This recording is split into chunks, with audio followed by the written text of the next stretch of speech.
So, what about music? When you're writing your book, I can't stand music. No, I can't even stand to have the window open if I can hear the children playing outside. So you have to have complete silence. I have to have complete silence. I have to be able to be in there, and anything that's happening in this world distracts me from that. So this afternoon I was doing the second novel, or the second book, and I was going really well, and it's really, I felt like I was in that world.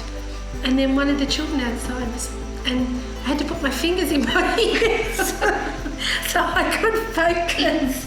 What about you? What do you do? Well, I don't have it on while I'm actually writing, so in that regard I'm the same as you.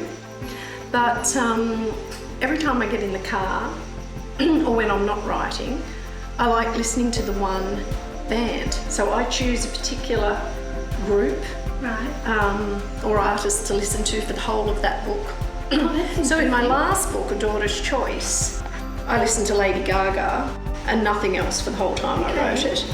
And for this book, I listened to Imagine Dragons the whole time. Wow. So I don't know what it is. Yes, it's on purpose, but I think I listen to album after album and I listen to the lyrics and I just get this, excuse me, it helps me get in the zone, I think. My next book is set by the sea. So one thing I do in the background, if I'm writing about him on the coast, I'll have that sound of the sea, so that I'm almost there. And I can listen to that sound and try and describe it really, really well.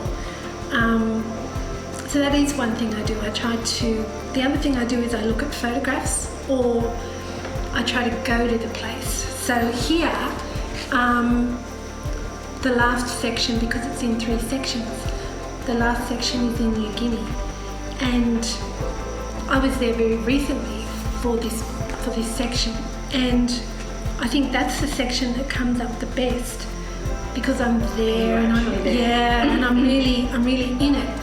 Whereas the earlier sections from 2012, they're quite a long way away, like a long time ago. Right. Yeah. I use music too to help with the setting as well and the era of where the book is set. So with this particular novel, the prologue is set back in 1964, and the lady who went missing at that time, her husband's a musician. So because of that, I had her interested, I could bring, as the detectives delved into the novel, and her mother brought out the old photographs and everything of her, I could incorporate, I could put the posters on her bedroom wall, that are now dog-eared and faded. I could put, in her photographs she had the beehive, a Priscilla Presley type beehive hairstyle and the big sort of knee-high boots, the go-go dancer boots and all of that. So I find that, just even the posters of,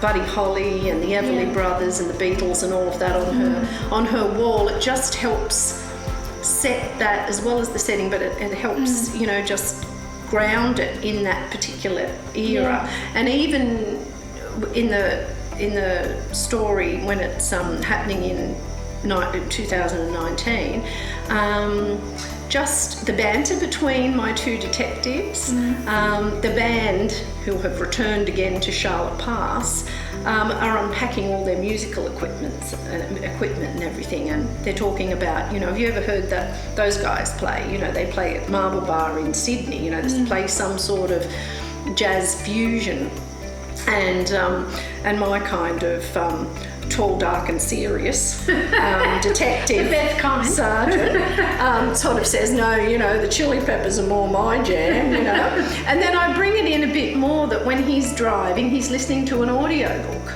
Okay. And he's listening to, say, the Chili Peppers lead singer's autobiography, which is a bit...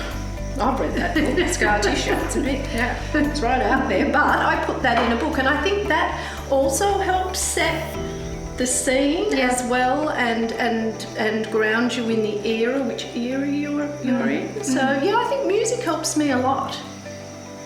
Yeah, music doesn't help me very much at all.